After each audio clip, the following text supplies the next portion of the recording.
From the studios of Farm Journal Broadcast, this is AgDay.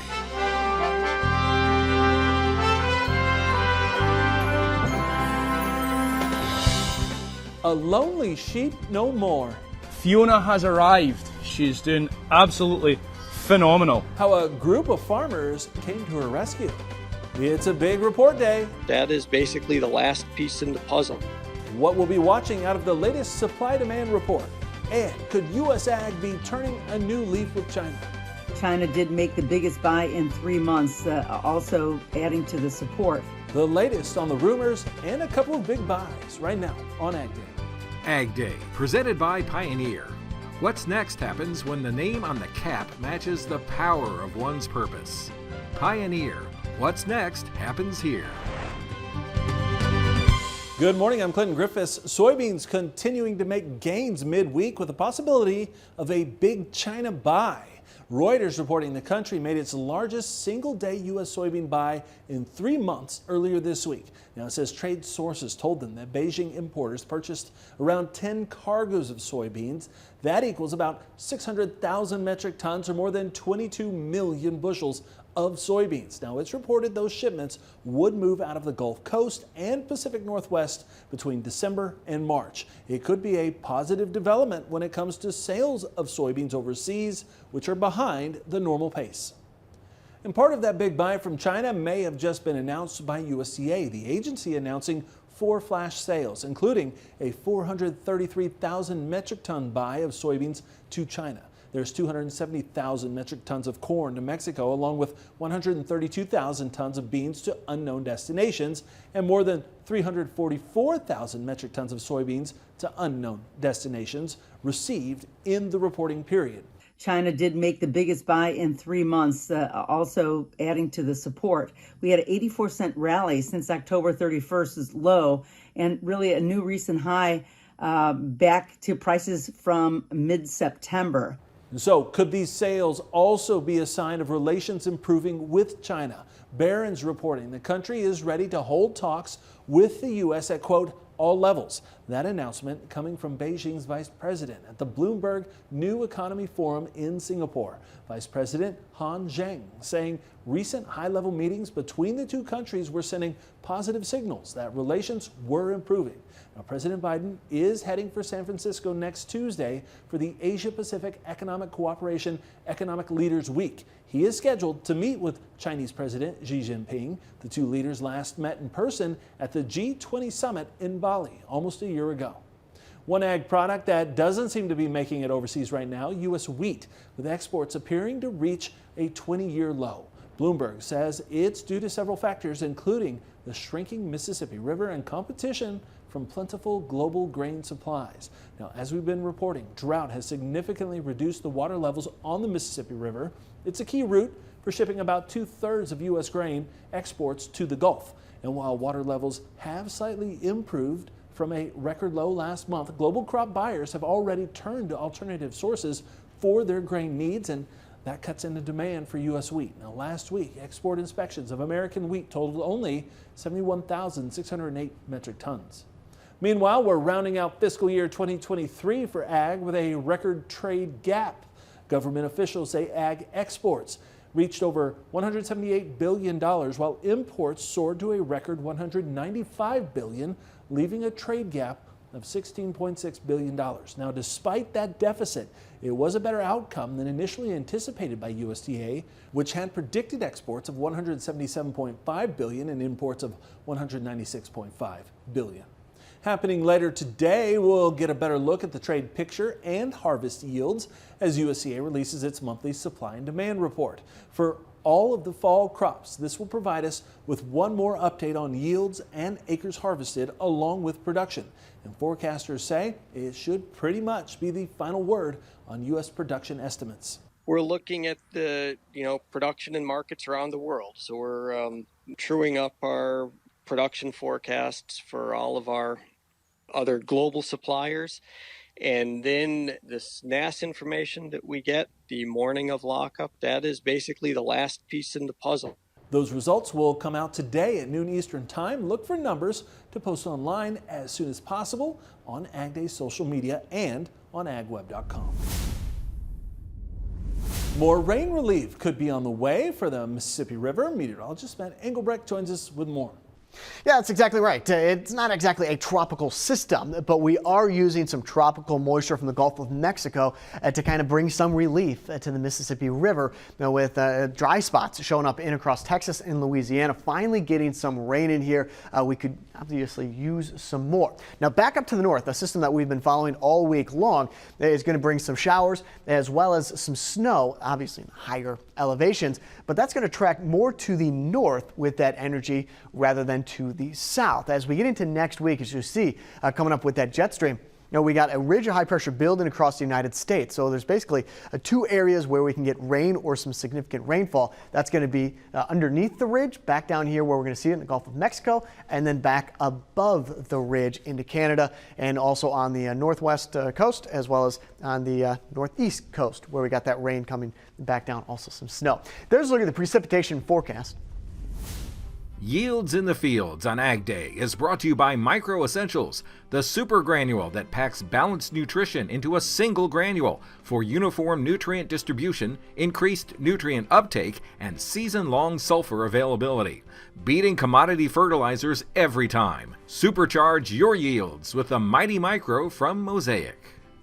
And we're continuing to check those yields in the fields. Keith in Ontario continuing on with corn harvest right now, also showing off a terrific sunset. He says his yields are running above average right now at 200 plus bushel to the acre. I'll have more on your forecast coming up.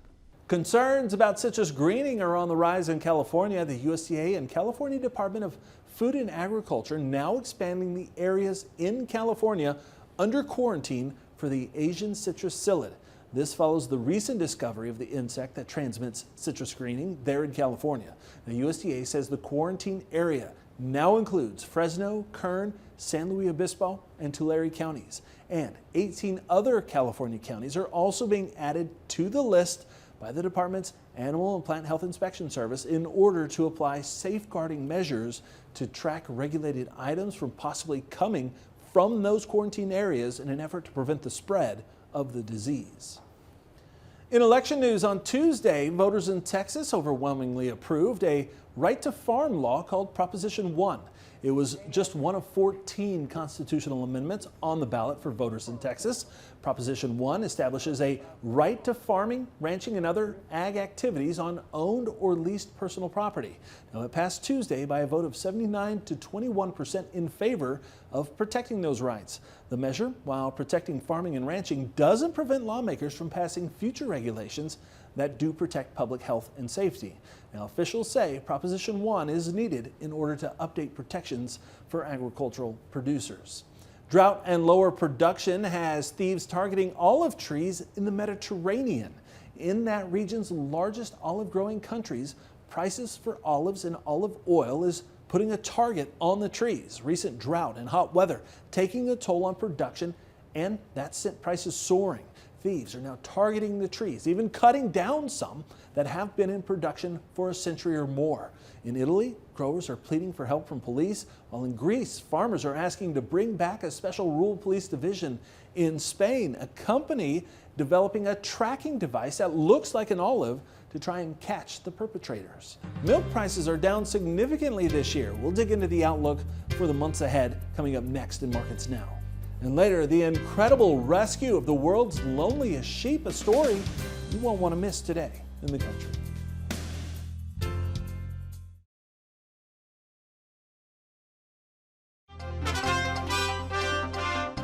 Oil prices continue to trend lower at midweek following a significant sell-off on Tuesday. Oil prices falling 4% Tuesday, hitting their lowest point in 3 months. Brent crude settling around $80, while U.S. crude dropped to near $75 per barrel on Wednesday. The decline driven by an increase in oil supplies and new data indicating demand from China is softening. U.S. crude oil prices are down more than 15% in less than 3 weeks. The AAA says nationally, gasoline and diesel prices are at an average of roughly $3.40 a gallon. That's 40 cents less than a year ago for gas and almost $1 lower for diesel. Over the past year, Class 3 milk prices have fallen $3 per hundredweight. AgDay's Michelle Rook discusses that and the outlook for milk prices in today's Markets Now. Welcome to Markets Now. Brian Doherty, Total Farm Marketing, joining us. And Brian, let's talk about the milk markets, which had a nice rally up until about October 19th and then have fallen precipitously. What's going on? Yeah, that was really concerning to me because we were at a time of year where milk got cheap enough, cheese got cheap enough, products got cheap enough. We had good strength in all the products, in particular butter. And then all of a sudden it hit a wall and quickly fell down. And it had looked like that jump in price came from, there was a day where I was talking to a dairy producer and I said, I just cannot understand why the buyer isn't buying product hand over fist right now. It's on sale. And sure enough, the market took off. So I felt somewhat vindicated with that mindset that it was a value proposition. And yet we rallied up and then the market quickly, again, eroded back down and fell apart. And that's the third time now we've kind of spiked this market up and it falls apart. So it tells me that perhaps the bigger players in the marketplace view that the dairy herd just isn't cutting back small enough to warrant economic conditions that are questionable. And so we quickly see where the buyers seem to pull back from the market and they're kind of learning they can pull back and they can wait. That's not to say the market doesn't have potential, but if we thought that we're going to get a good strong rally into the $19, $20 mark into December, early January, I'm getting very concerned that that's out of sight right now and that we'd absolutely need to see some kind of production cuts. And with bigger facilities and heavily capitalized, I am concerned that with insurance products and hedging that farmers probably did here earlier in the year, that we just haven't cut the herd back enough. So as a result, what is your price projection? Do you think we're going to go much lower than where we are into the end of the year? No, it's tough to be a bear in this environment. I think milk is a good value. Cheese is a good value. Butter's pulled back. Maybe that's going to be a more important value. It kind of got over itself. It got ahead of its skis, I say, on it really kind of pushed up there. But it's of good value. And so you always have to remember when you have a market that's of value, and even if you have money that's investing on the short side of the market, at some point that money has to ask itself, what is the risk of staying short versus the potential that the market turn around? Thanks for joining us, Brian Doherty with Total Farm Marketing, and we'll have more AgDay coming up. To discuss marketing strategies, call 800-334-9779. AgDay is sponsored by Germinator Steel Closing Wheels. Perfected in conventional, excels in no-till. Order your Germinator Closing Wheels today. I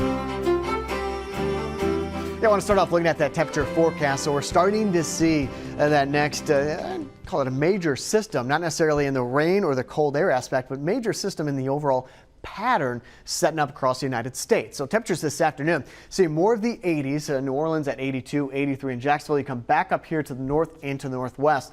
It is going to be colder this afternoon, but as we go through the next couple of days, we'll start to see that warmth build from the west and work to the east. So by tomorrow afternoon, see more of the 60s and the 50s, kind of that early hint of some of that warmth building in across the plains. That's going to expand back to the north and to the northeast. Remember that jet stream is really going to tell the story on where our temperatures go from here.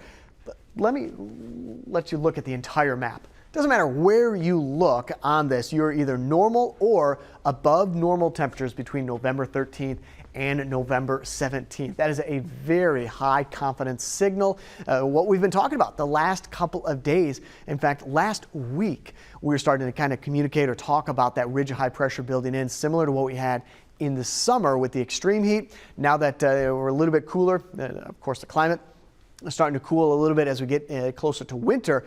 It's not going to be as hot, but that warmth, that above average warmth, is going to take over a good portion of the United States. So Saturday and Sunday, and that's that ridge starting to take shape and back off here to the west. And then as we go into Sunday and Monday, not really seeing much in the way of any major low pressure systems developing. We are going to get one towards the northeast that if it could pick up some moisture, it's going to be a little bit windy and cooler back up into upstate New York, into Maine, and off to the north and to the east. Otherwise, as we talked about a little bit ago, any energy that forms that could result in a low pressure system at the surface either has to go above or it's going to try and slip in underneath. But in this kind of pattern, not really seeing much in a way of below average temperatures or snow or rain developing the second half of next week. We'll start off with Pontiac, Illinois. Mostly sunny, high around 57 degrees, low in the 30s. New York, cloudy, high around 51 degrees, low of 42. And Flippin, Arkansas, sunny, high around 62.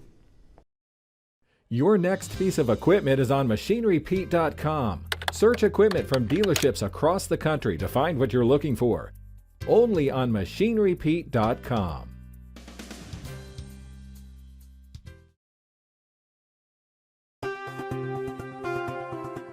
A couple of important research projects to update you on regarding cattle. We start in Texas, and a Texas A&M research-led project involving combating embryonic loss in beef cattle. Now, the researchers looking into the use of omega-6 fatty acids, which have long been touted as essential for human health.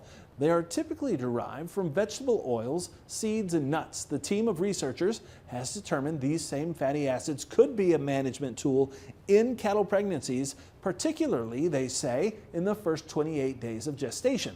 The lead scientist on the study says their group provided evidence that supplementing beef cows with a lipid source rich in omega-6 fatty acids during that early embryonic period increased pregnancy success.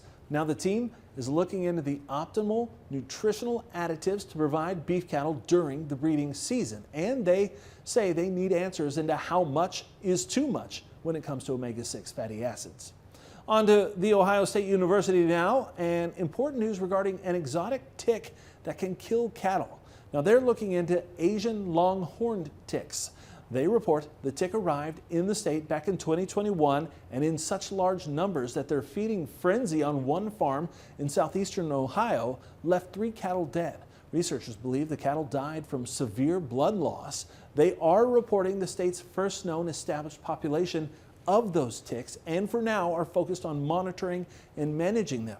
They say they tend to favor large livestock and wildlife. Researchers also believe the tiny brown ticks, which are the size of a sesame seed and can grow to pea size, are persistent even with pesticides applied at that farm where cattle died in 2021.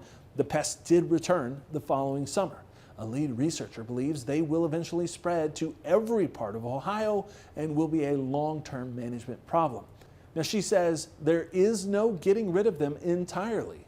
The scientists say so far the ticks are not believed to be a threat to human health. And take a look at this. Purdue is coming out with a chicken feed for people. It's a snack it calls Chix Mix. The company says a limited edition snack food is inspired by the high-quality, all-vegetarian diet the company feeds its chickens. You can soon try it for yourself. The snack will be available to order for free on PurdueChixMix.com starting on Friday, November 17th. Animal activists thought they could outsmart a group of farmers in Scotland, but it was the farmers who managed to win the battle to save a lonely sheep. See what it took and how she's doing now in the country.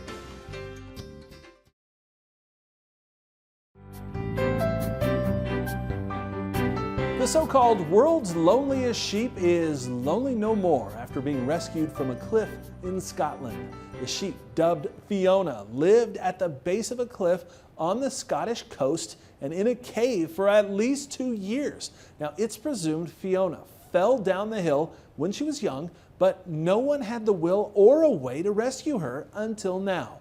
A group of 5 farmers teamed up to rescue her. They climbed down, put her in a canvas feed bag, and winched her back up with a little hole for her nose. Fiona has arrived. She's doing absolutely phenomenal. She was so relaxed throughout the whole thing. As we were bringing her up, she was actually nibbling at the grass. It was surreal. I've never seen anything like it. Now, Fiona was looking pretty scraggly, but even after the farmers sheared off 20 pounds, she was still overweight.